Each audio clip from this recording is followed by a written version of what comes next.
in autobus, chi già in macchina, chi in bici o in motorino, comunque per tutti questi sono gli ultimi viaggi verso la propria scuola per 5 anni, teatro di glorie e di dispiaceri. Gli esami di maturità sono entrati nel vivo e l'emozione è sempre tanta, emozione non solo per gli studenti, anche per i genitori.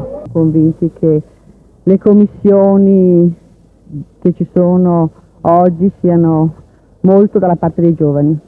Anche per i genitori secondo me significa qualche cosa queste maturità, che segnano un passo, un cambiamento. L'emozione sale in classe soprattutto quando la commissione apre la busta del compito da svolgere, che i lavori inizino.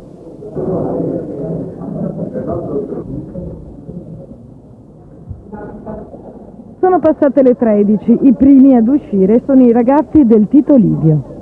Sei bello abbronzato, ma hai anche studiato? Insomma, no, sì, ho studiato abbastanza. No, comunque studio sui colli, quindi prendo il sole. Non dormo la notte, no, sto scherzando.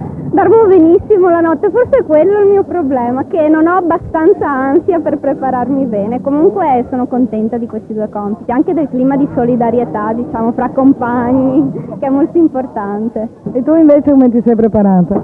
Io ho studiato abbastanza, però non ho ancora finito i programmi, però gli orali ce li ho abbastanza avanti, quindi sono tranquillissima, sì, sono tranquilla. E la versione non era difficile, sto qua.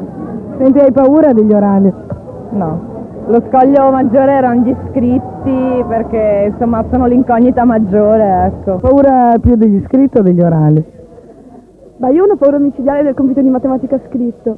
E per gli orali non lo so, vedremo. Beh, penso sia andata abbastanza bene, speriamo bene, insomma.